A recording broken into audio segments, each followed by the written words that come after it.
एक पाक फौज का जवान एसएसजी कमांडर एक बाजीगर की हंगामा खेज दास्तान।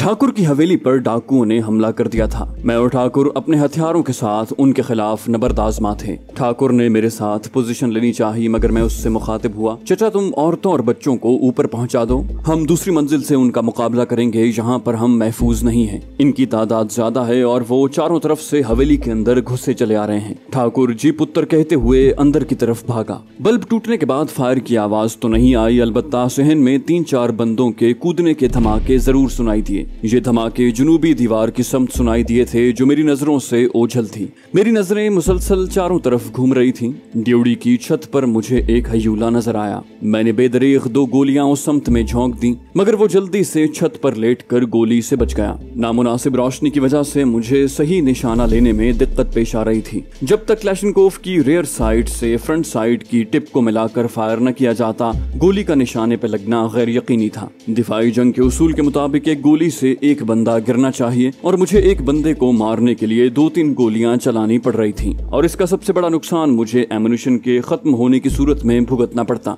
मेरे पास उस वक्त अटैच मैगजीन के अलावा 2 मैगजीन फालतू थी। 30 राउंड फी मैगजीन के हिसाब से मेरे पास 90 राउंड मौजूद थे, जिनमें से 11-12 राउंड मैं फायर कर चुका था। मैंने 3-4 राउंड सहन के मुख्तलिफ गोशों में दाग दिए। मकसद उनकी पेशकदमी को सुस्त करना था। मेरी तरफ से खामोशी की सूरत में वो मेरी पोजीशन पर हल्ला बोल सकते थे और तादाद के लिहाज से उन्हें लामहाला हम पर फौकियत हासिल थी। इसी असना में सीढ़ियों की तरफ से मुझे ठाकुर और उसके बच्चों की तेज तेज चलने की आवाज आई। मैंने बेदरीग चंद राउंड्स मजीद हवा में उड़ा दिए। गो एक राउंड कीमती था, लेकिन उस जगह फायर के जरिए ही उनकी पेशरफ्त को रोका जा सकता था। जैसे ही मुझे अंदाजा हुआ कि ठाकुर अपनी बीवी बच्चों समेत ऊपर पहुंच चुका होगा, मैं उल्टे कदमों पीछे हटा। मेरे चंद कदम पीछे हटने की देर थी कि मशीन गन का एक ब्रस्ट उसी जगह पर आकर लगा जहां चंद सेकंड पहले मैं मौजूद था। मैं खुद कलामी के अंदाज में बड़बड़ाया, इसका मतलब है कि उनके पास मशीन गन भी है, और मेरे कदमों में तेजी आ गई।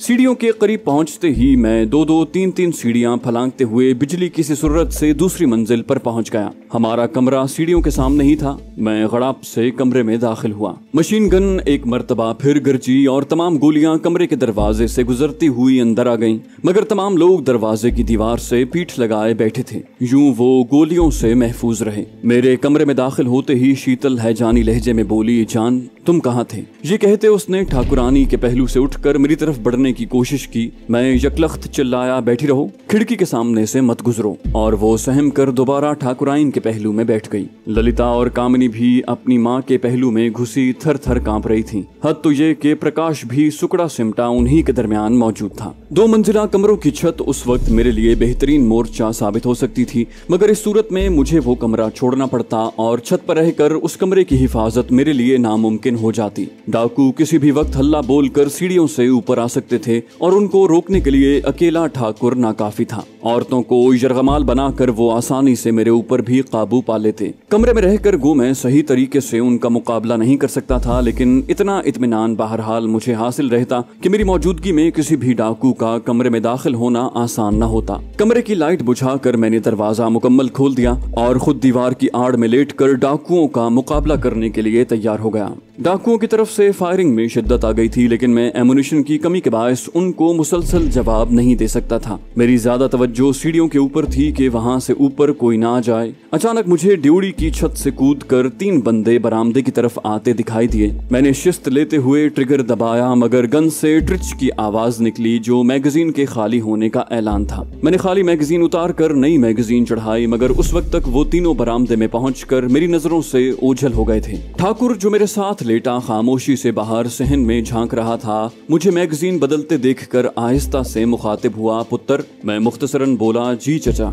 वो बोला, पुत्र सारी गोलियां इनके मुकाबले में न सर्फ कर देना, कम से कम मेरे परिवार की औरतों के लिए चंद गोलियां जरूर बचा लेना, मैं अपने हाथ से शायद उन्हें न मार सकूं। ठाकुर की बात सुनकर मैं हकीकतन कांप गया। इसका मतलब था कि शीतल को भी मुझे अपने हाथों से हलाक करना पड़ता। मैं मजबूत लहजे में बोला, आप अंदेशा न करें चचा, ये मुर्दार इंशाल्लाह इतनी जल्दी हम पर काबू नहीं पा सकेंगे। ठाकुर एक अजीब वारफ्तगी से बोला, इंशाल्लाह। उसके मुंह से इंशाल्लाह सुनकर मुझे एक अजीब सी लज्जत महसूस हुई। सीढ़ियों की तरफ हल्का सा खटका सुनकर मैं उससे कुछ कहने का इरादा तर्क करके सीढ़ियों की जानिब मुतवज्जे हो गया, मगर बगौर देखने पर भी मुझे कोई हजूला दिखाई न दिया। मैंने अंदाजे से 2 फायर उस जानिब दाग दिए। तड़तड़ की आवाज से कमरे की जानिब गोलियों की बौछार आई, मगर हम महफूज रहे। डायरेक्ट गोली की जद से तो हम महफूज थे, अलबत्ता पुख्ता दीवार से उचट कर कोई गोली हम में से किसी को नुकसान पहुंचा सकती थी। मैंने ठाकुर से पूछा, ठाकुर चचा आपके पास कितनी गोलियां हैं? वो बोले, 10-12 राउंड हैं। मैं हैरानी से मुस्तफसिर हुआ, क्यों? उस दिन तो काफी राउंड उठाकर लाए थे। ठाकुर मायूसी से बोला, वो राइफलें और एमुनिशन स्टोर के अंदर है, मैं जल्दी में वो निकाल नहीं सका। मैंने कहा, वैसे ये बलवंत का ग्रोह ही है ना? वो बोला, उसी राक्षस का ग्रोह है पुत्र। इन्होंने गालिबन इंस्पेक्टर अकबर खान को जो धमकी आमेज चिट्ठी भेजी थी वो धोखादही के लिए थी। इनका असल टारगेट हम थे। ये अल्फाज ठाकुर के मुंह में थे कि गोलियों की तड़तड़ाहट की आवाज के साथ 3 बंदों ने भागकर सीढ़ियों से ऊपर आना चाहा, मगर उनकी बदकिस्मती कि मैं तैयार लेटा था। हथियार उन्होंने भी फायरिंग पोजीशन में रखे हुए थे, लेकिन फायर की हसरत दिल में लिए वो परलोक से धार गए। मेरी मशीन गन ने उन्हें संभलने का मौका नहीं दिया था। उनके गिरने के बाद भी मैंने हिफ्ज़ मा तक़द्दुम के तौर पर उन पर 2-3 फायर कर दिए। उनमें से सबसे आगे वाला बिल्कुल दरवाजे के सामने आकर गिरा था। अचानक मेगाफोन के जरिए कोई जोर से बोला, तमाम लोग हथियार फेंक कर अपने आप को पुलिस के हवाले कर दें। ठाकुर फरते बिसात से कांपता हुआ बोला, पुलिस आ गई पुत्र। मैंने कहा, शुक्र है अल्लाह का चचा, अब डाकू भागने की कोशिश करेंगे,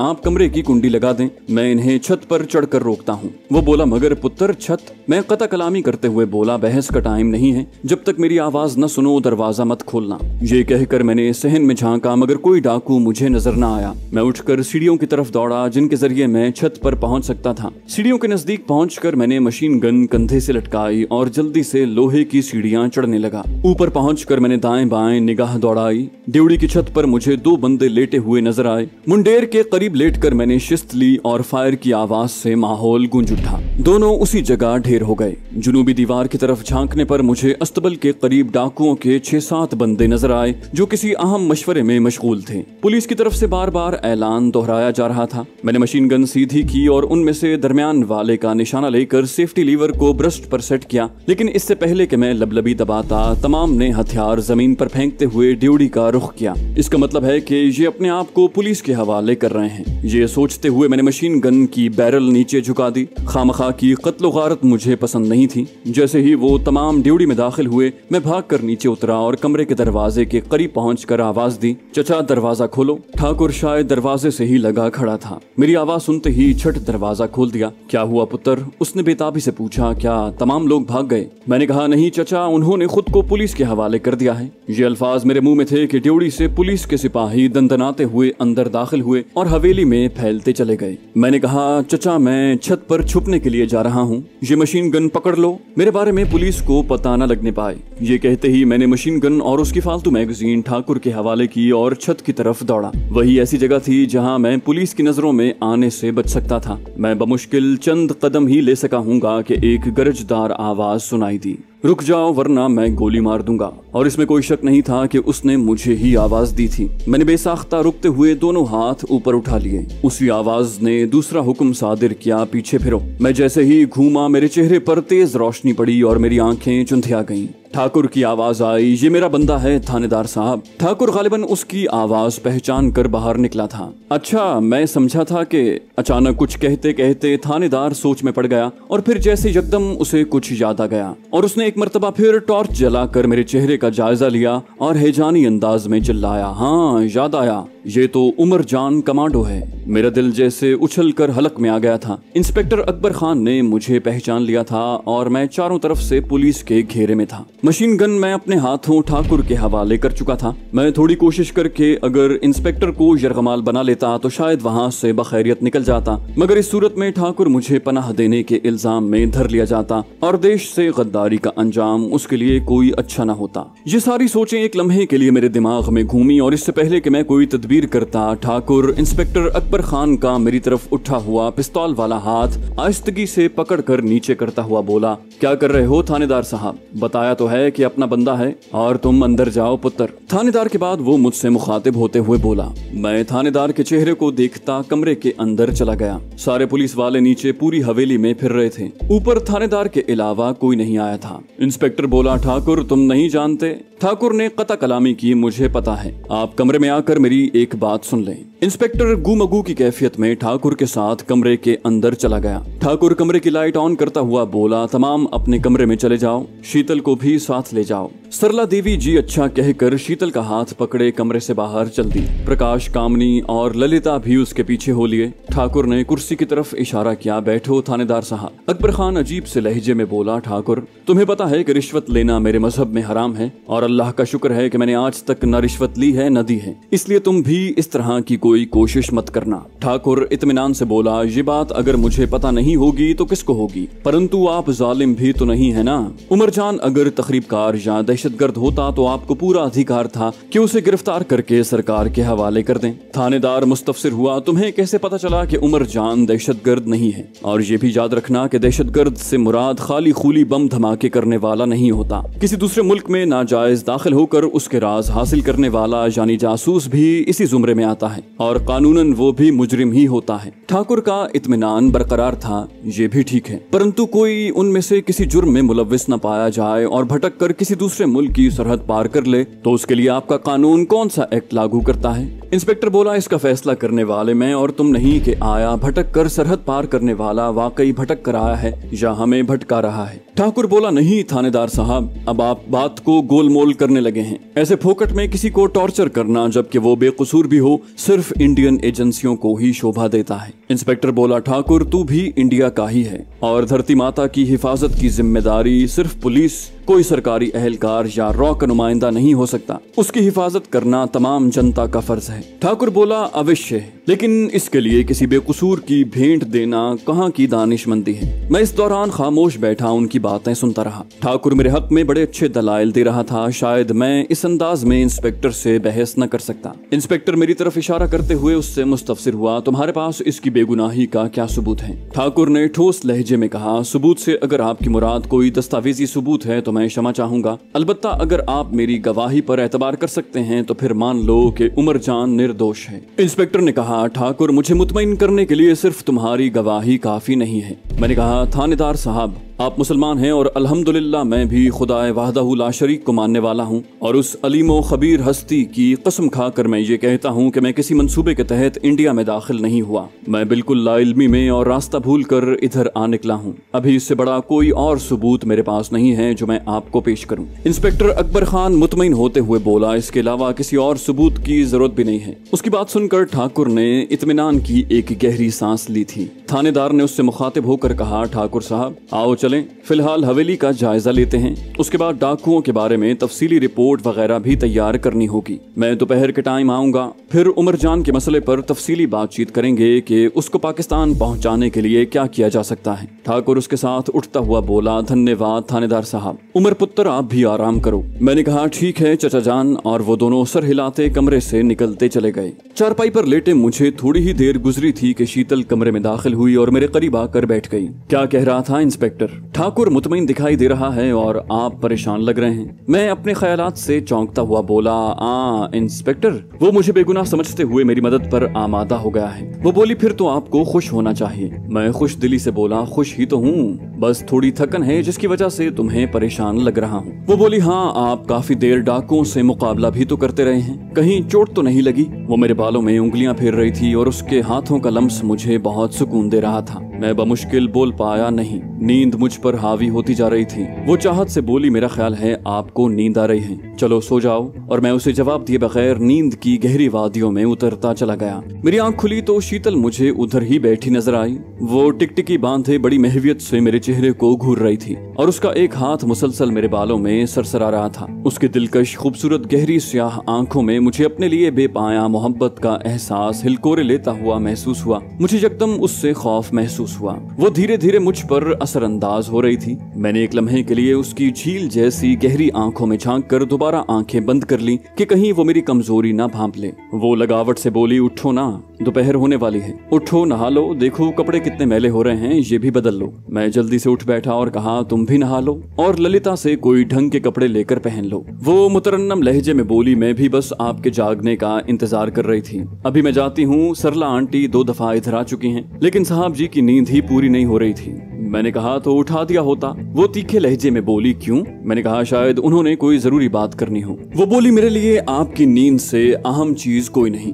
ये कहते ही वो मेरे पास से उठकर बाहर चल दी। मैंने भी बिस्तर से उठकर बूट पांव में डाले। मेरा इरादा नहा कर कपड़े बदलने का था। उसी वक्त प्रकाश हल्के से दरवाजा खटखटा कर अंदर दाखिल हुआ। भैया, इंस्पेक्टर साहब आए हुए हैं। मैंने कहा, उनसे मिलने से पहले मैं नहा न लूं? प्रकाश ने नफी में सर हिलाया, नहीं, वो कह रहे हैं कि पहले मुझसे मिल लो। मैंने कहा, चलो फिर। इंस्पेक्टर अकबर खान सिविल कपड़ों में था। दिन की रोशनी में मैंने उसका बगौर मुशाहिदा किया। दरमियाना कद, मुतनासिब जिस्म, स्याह घुंघरियाले बाल, कुशादा पेशानी, चमकदार आंखें जो मुकाबिल को अपने अंदर उतरती हुई महसूस होती, और उठी हुई सुतवा नाक। मजमूई तौर पर वो पुर्रोब और वजीह शख्सियत का मालिक था। मुझे देखते ही वो कुर्सी से उठ खड़ा हुआ। आओ उमर भाई, उसने मुआनके के लिए अपने बाजू फैलाए। मैंने भी उसे छाती से लगाकर पुरजोश अंदाज में दबाया। वो कुर्सी की तरफ इशारा करते हुए बोला, बैठो। मैं जवाबन बोला, आप भी बैठें। हम दोनों कुर्सियां संभाल कर आमने सामने बैठ गए। मैं बैठते ही मुस्तफसिर हुआ, सुनाओ इंस्पेक्टर साहब, क्या हुआ डाकुओं के मसले का? वो बोला, वो तो तकरीबन हल ही समझो। 13 डाकू तो आपके हाथों जहन्नम वासिल हो गए थे, बाकी के 8 ने गिरफ्तारी पेश कर दी। हलाक होने वालों की हलाकत का सेहरा पुलिस के सर डाल दिया है। एसपी साहब से फोन पर बात हुई है। ये सब सुनकर वो बहुत खुश हुए और नुमाया कारकर्दगी दिखाने वाले पुलिस एहलकारों के लिए इनाम और तरक्की का वादा भी किया है। अब सिर्फ आपका मसला हल तलब है। मैंने कहा, मेरा मसला तो इंडिया से निकलना है। इस सिलसिले में आप मेरी क्या मदद कर सकते हैं? वो इत्मीनान से बोला, मेरे बस से बाहर है, अलबत्ता इंडिया के जिस कोने का कहो वहाँ तक पहुँचा सकता हूँ। मैंने कहा, ठीक है, मुझे बम्बई तक पहुँचा दें। उसने एतमाद से कहा, हाँ, ये मेरे लिए इतना मुश्किल नहीं होगा। ठाकुर साहब ने भी मुझसे यही दरखास्त की थी। मुझे ये कहते ही वो प्रकाश से मुखातिब हुआ, प्रकाश, गुल्लू को बुला लाओ। और प्रकाश, जो बड़े गौर से हमारी बातें सुन रहा था, जी अच्छा कहकर कमरे से बाहर निकल गया और फिर एक मुलाजिम नुमा शख्स को लेकर कमरे में दाखिल हुआ। इंस्पेक्टर उसका तारुफ करवाते हुए बोला, ये मेरा जाती हज्जाम है, बल्कि खानदानी हज्जाम कहूँ तो ज्यादा मुनासिब रहेगा। और मैंने कुर्सी से उठकर उससे हाथ मिलाया और साथ पड़ी कुर्सी की तरफ इशारा करके बोला, बैठो। अकबर खान ने नफी में सर हिलाया, नहीं गुल्लू, तुम इसके बाल छोटे कर दो और इसकी दाढ़ी मूछें भी साफ कर दो। जी सर कहकर गुल्लू ने अपने कंधे से लटका थैला उतारा और उसमें से मतलूबा औजार और सफेद कपड़ा निकाला और सफेद कपड़ा मुझे ओढ़ा कर अपने काम में मशगूल हो गया। मेरे बाल काफी बड़े हो गए थे क्योंकि 3-4 महीने से कटवाने की नौबत नहीं आ सकी थी। इंस्पेक्टर मुस्तफसिर हुआ, एक बात पूछ सकता हूँ उमर? मैंने कहा, क्यों नहीं? वो बोला, बम्बई पहुंचकर आपका लाया अमल क्या होगा? मैं हैरानी से बोला, ये तो आपको खुद ब खुद जानना चाहिए। वो बोला, ठीक है, लेकिन मैं आपके मुंह से सुनना चाहता हूँ। मैंने कहा, मेरा इरादा अंडरवर्ल्ड के लोगों से रवाबित बढ़ाकर समंदर के रास्ते पाकिस्तान जाने का है, क्योंकि जायज और कानूनी तरीके से तो ये काम नामुमकिनात में से है। इंस्पेक्टर अकबर खान ने कहा, मेरा भी यही ख्याल है, लेकिन इस तरीके से भी आपका इंडिया से निकलना मुश्किल है। मैं हैरानी से मुस्तफसिर हुआ, वो क्यों? इंस्पेक्टर अकबर खान पुरस्कार लहजे में बोला, उसकी वजह है शीशनाग। मैंने कहा, शीशनाग? वो बोला, हाँ, शीशनाग, कोबरे का छोटा भाई जो तुम्हारे खून का प्यासा है। उसने कसम खाई है कि उमर जान उर्फ जानू कमांडो को अपने हाथों हलाक करेगा, चाहे उसके लिए उसे पाकिस्तान ही क्यों ना जाना पड़े। मैंने हंसते हुए कहा, मेरा ख्याल है ये सारा सांपों का खानदान है। बहरहाल उसकी कसम से मेरा समंदर के रास्ते जाना क्यों कर मुश्किल साबित हुआ।